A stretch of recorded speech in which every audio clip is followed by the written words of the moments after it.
कभी सोचा है कि क्या कोई इतना शक्तिशाली भी हो सकता है जो खुद ब्रह्मांड के रचयिता यानी क्रिएटर को ही भ्रम में डाल दे?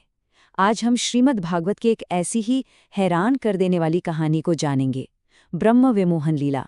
ये कहानी उस समय की है जब स्वयं ब्रह्मा जी भगवान कृष्ण की असलियत को समझ नहीं पाए थे। यही सवाल इस पूरी लीला की, इस पूरी कहानी की आत्मा है।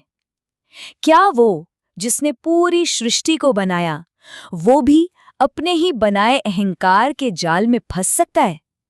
चलिए इस असाधारण कथा की गहराइयों में उतरते हैं और देखते हैं कि ये रहस्य क्या है।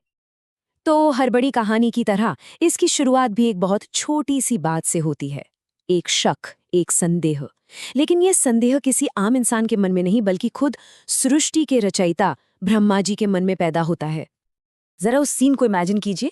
यमुना का किनारा है, हंसते खिलखिलाते बच्चे हैं और उनके बीच में बैठे हैं नन्हे कृष्ण। वो सब दोस्त एक दूसरे का जूठा खा रहे हैं, खेल रहे हैं, बिल्कुल बिल्कुल आम बच्चों की तरह। और बहुत ऊपर अपने लोक से ये सब देख रहे थे ब्रह्मा जी। और बस यहीं उनके मन में वो सवाल उठा जिसने सब कुछ बदल दिया। उन्हें यकीन ही नहीं हुआ कि जिसे वो परम ब्रह्म, तीनों लोकों का स्वामी समझते हैं, वो ऐसे एक साधारण बालक की तरह ग्वालों का जूठा खा सकता है। और उनके मन में जो सृष्टिकर्ता होने का अहंकार था ना, उसी से एक विचार ने जन्म लिया, कृष्ण की परीक्षा लेने का विचार। तो जब शक का बीज पड़ चुका था, तो ब्रह्मा जी ने उसे परखने के लिए एक ऐसी योजना बनाई जो उनकी शक्ति तो दिखाती थी, लेकिन साथ ही उनके भ्रम को भी उजागर करने वाली थी। ब्रह्मा जी ने तुरंत अपनी योजना पर काम शुरू कर दिया। जैसे ही कृष्ण कुछ बछड़ों को ढूंढने के लिए थोड़ा दूर गए, उन्होंने अपनी मायावी शक्ति का इस्तेमाल किया। पहले सारे बछड़े गायब, फिर कृष्ण के सारे ग्वाल बाल दोस्त गायब। वो उन सभी को ब्रह्मलोक ले गए और एक गुप्त गुफा में छिपा दिया। उन्हें लगा अब कृष्ण अकेले पड़ जाएंगे, असहाय हो जाएंगे।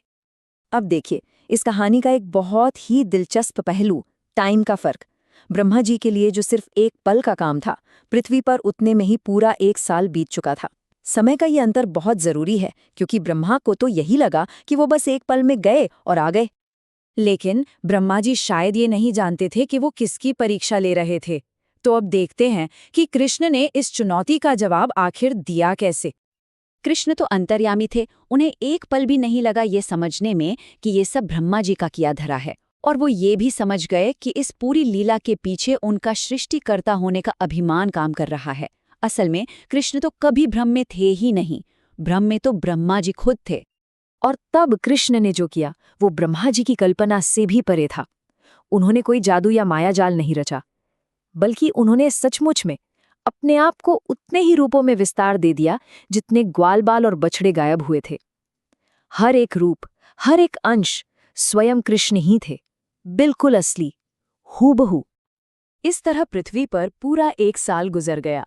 कृष्ण हर घर में, हर बच्चे के रूप में, हर बछड़े के रूप में मौजूद थे। इस 1 साल में ब्रज की माताओं और गायों का अपने बच्चों के लिए प्यार पहले से कई गुना ज्यादा बढ़ गया।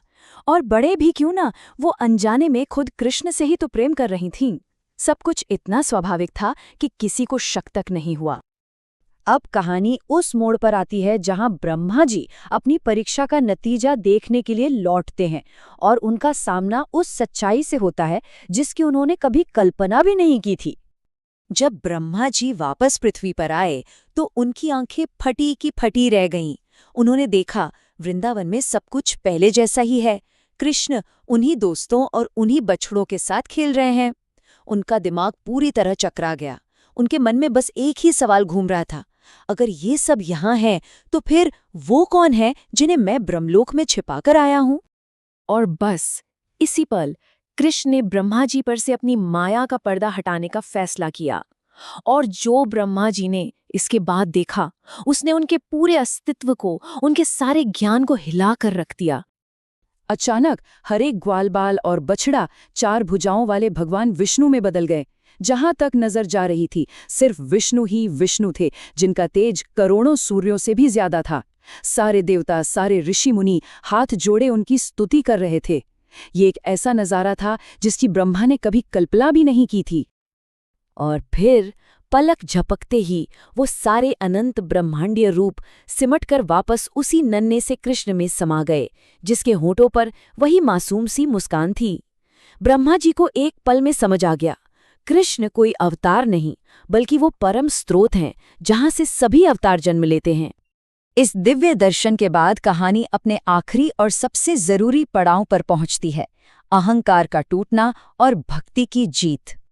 ब्रह्मा जी का सारा ज्ञान, सारा अभिमान एक पल में चूर चूर हो गया। वो कांपते हुए कृष्ण के चरणों में गिर पड़े और क्षमा मांगने लगे।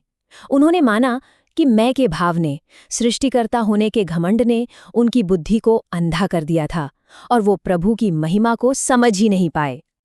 तो इस पूरी लीला का सार क्या है? ये हमें सिखाती है कि अहंकार, ईगो ही सबसे बड़ा धोखा है।